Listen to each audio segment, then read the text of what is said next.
je suis le docteur Vincent, chirurgien dentiste spécialiste en médecine bucco-dentaire. J'exerce depuis une trentaine d'années, notamment en cancérologie.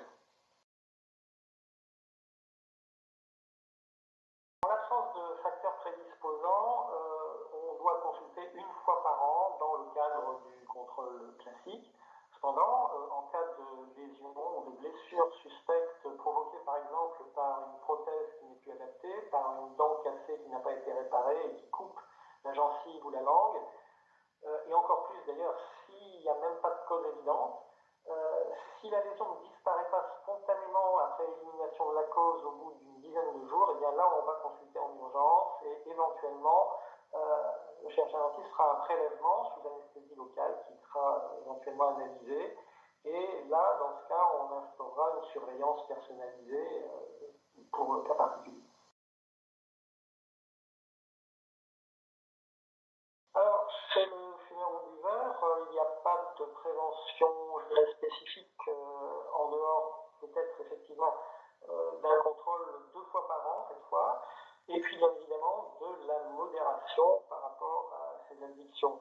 Le coût des traitements, des médicaments n'est pas supérieur à celui de l'alcool ou de la cigarette finalement, et le dentiste ou le médecin traitant est en mesure de les prescrire.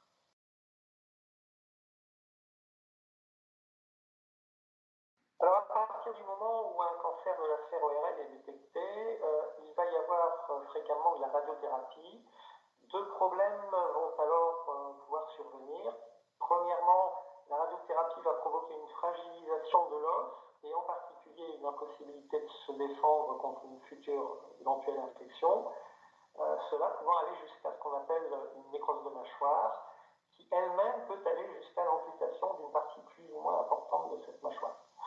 Deuxièmement, la radiothérapie va aussi provoquer une diminution de la salivation qui va avoir comme effet de provoquer une quantité de caries très importante en nombre et en volume, jusqu'à parfois devoir extraire les dents non soignables et de se retrouver confronté au premier problème dont on a parlé juste au-dessus, qui est donc la nécrose de mâchoire. Du fait, quand les dents ne sont pas en bon état dès le départ, avant la radiothérapie, ou que trop de dents sont abîmées, pour éviter de se retrouver confronté au problème de nécrose de mâchoire après radiothérapie, et également pour éviter de retarder d'ailleurs cette radiothérapie, on va avoir tendance à enlever préventivement les dents qui sont abîmées et qui sont dans les zones qui vont être les plus touchées par les rayons et qui risquent de devoir être enlevées plus tard. Et il faut savoir qu'une fois que l'os a été irradié, au-dessus d'une certaine doge, en fait, il ne va jamais récupérer et le risque de nécrose de mâchoire persiste en fait à vie.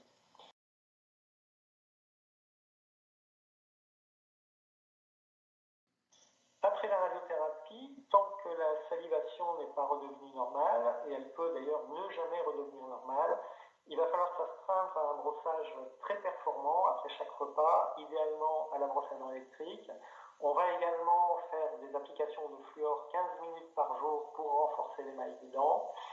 Il faudra également passer, si possible, des brossettes interdentaires, car c'est à ce niveau, donc entre les dents, qui n'est pas accessible à la brosse à dents classique, que les caries vont apparaître en premier et se développer.